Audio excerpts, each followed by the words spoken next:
lands where Palestinians are not able to get through because Israel could not maintain the siege and blockade on the people of Gaza if it wasn't for the cooperation of the Egyptian government. But they do not represent us. They don't represent the Egyptian people. They don't represent the Muslims, the Arabs, the people of all oppressed nationalities, of all backgrounds, of all religions, of all races around the world who stand with the Palestinian liberation struggle.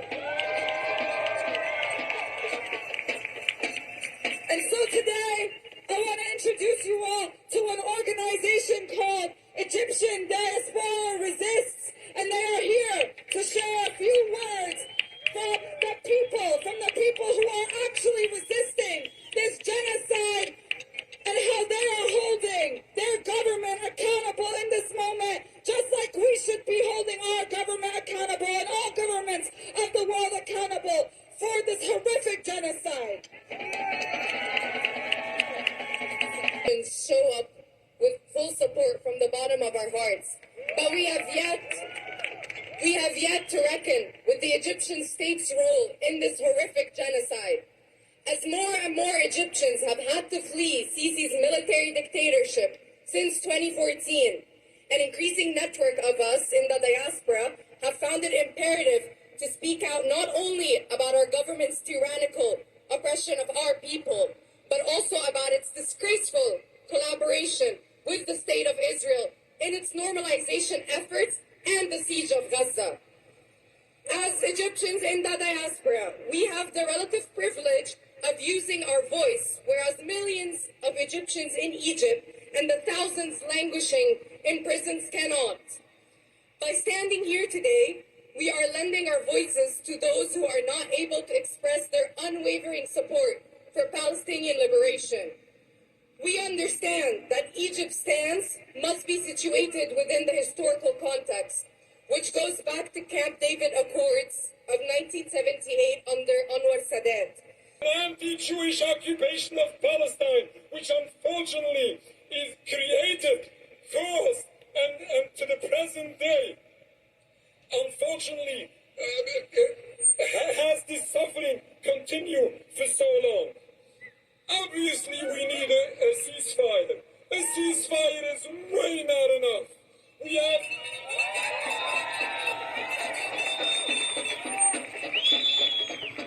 We need a total lift of the blockade of Gaza. We visited Gaza after the beginning of the siege. It was ridiculous, terrible, and heartbreaking at that time. You can imagine how much worse it is today. This has to stop in its entirety. But lifting the blockade, freeing the people of Gaza is not enough. It is the entire occupation of Palestine, which is criminal, which is unjust. It is unjust, it is illegal, and is anti-Jewish. We are standing here and we say, from the river to the sea, Palestine should be free.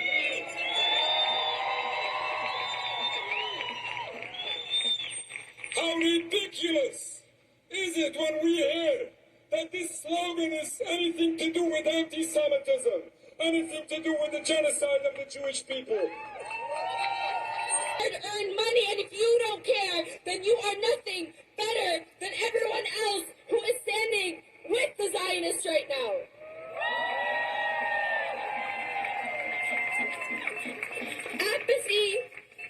Apathy is just as violent.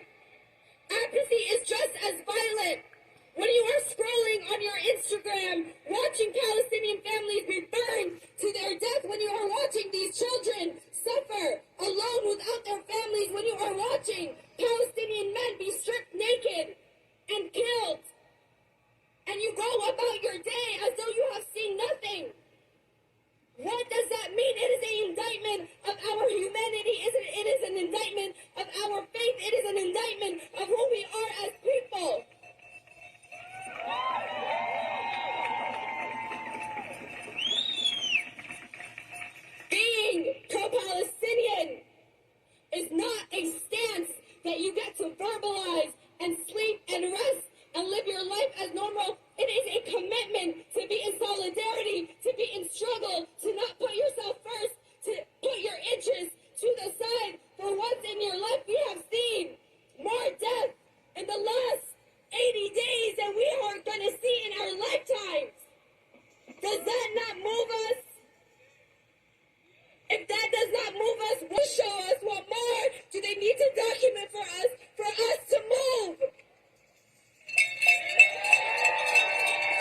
Because you, everyone here, from all walks of life, in the belly of the beast, in the place where the genocide is being funded, in the place where the consent for this genocide is being manufactured. You are resisting. You are showing up.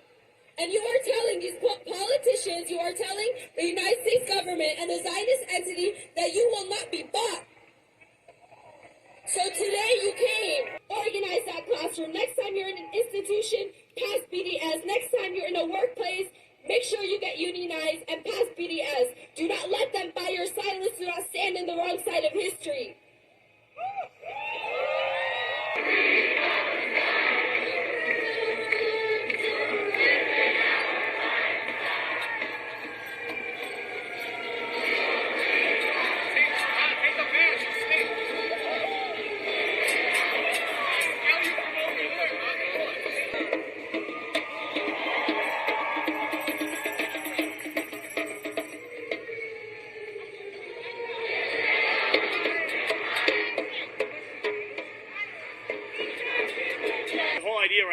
Not just about the hostages. The whole idea is that Hamas got to surrender, which is what they're doing, but the only issue is that, like, they're not freeing the hostages. Now, you gotta understand, Israel don't like war.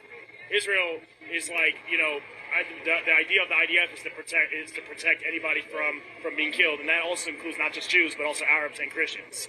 And the problem is that if we don't do what we're doing, which is currently ground operating, as people call it, on Gaza, more Gazans are going to die.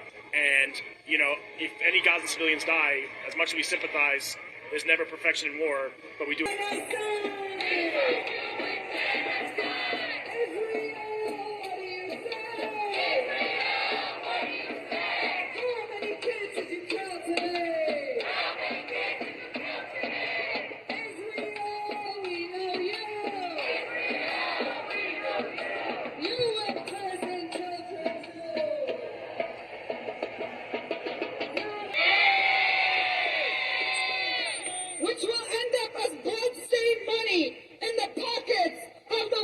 Manufacturers.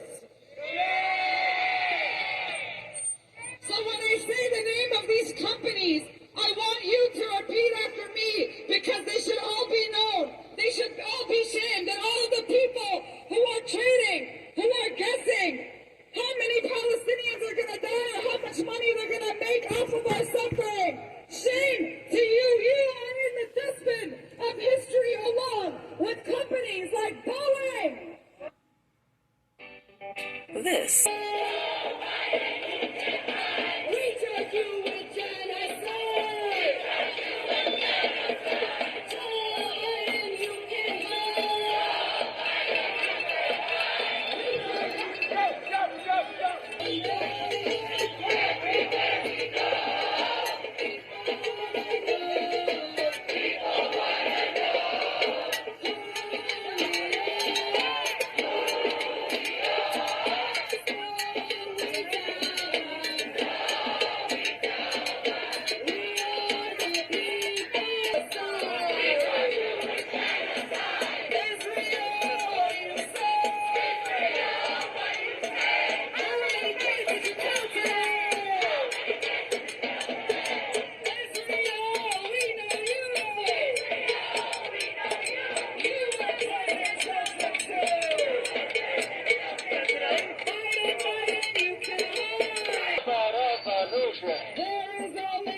So, what do you think about these politicians who refuse to call for a ceasefire and continue to write Israel blank checks?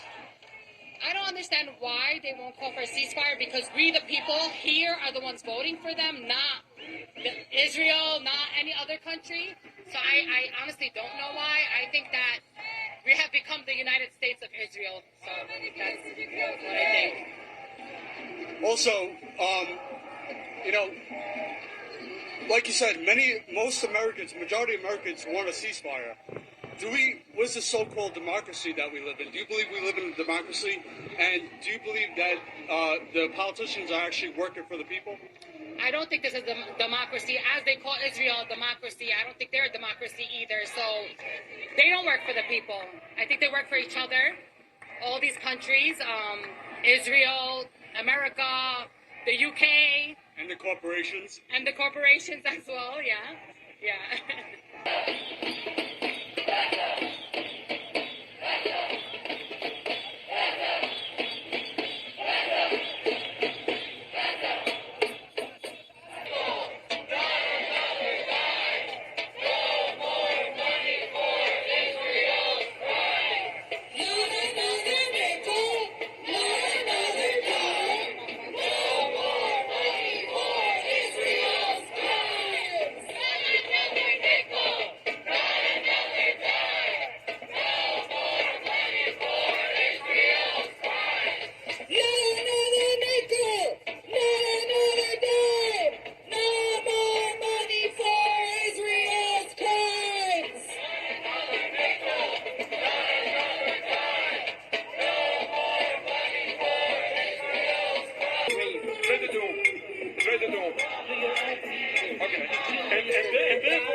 Therefore, Hamas will kill me first.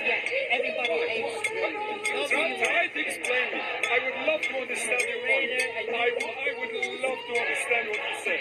Tell me why the world Hamas will kill me first. Maybe the 10th will kill me. Why the first? Tell me why the first. Explain. Please explain.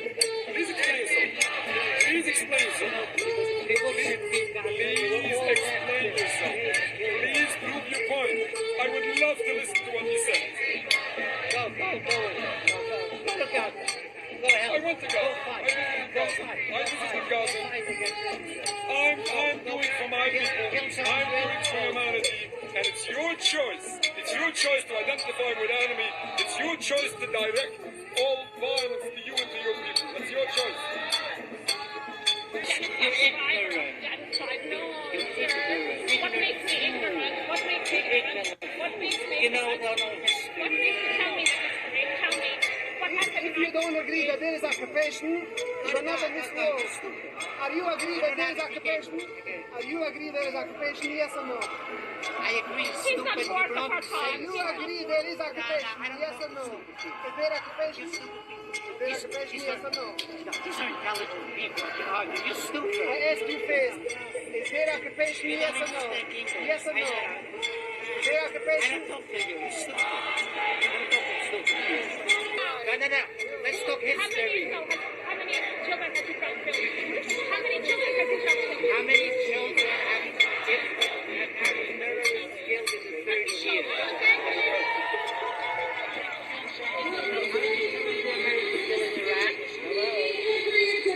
The laws of the children in particular, and to call for a ceasefire, an immediate ceasefire, and to call on our government, the U.S. government, to end aid, military aid to Israel.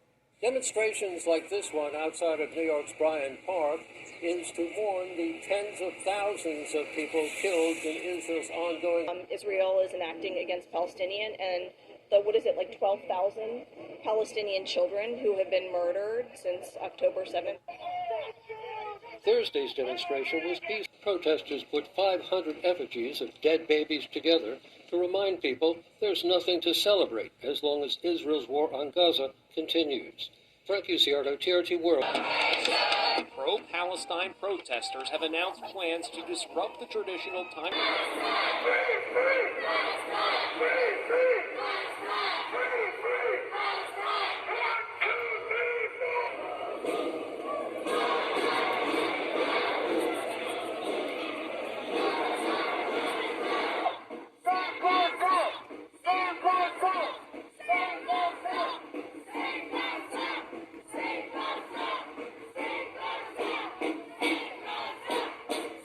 museum, train station, Zara. We're coming for every organisation that supports genocide, funds genocide, and mocks the killing of innocent Palestinians.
إنا لله وإنا إليه راجعون. مقتدى الصدر. بسم الله الرحمن الرحيم.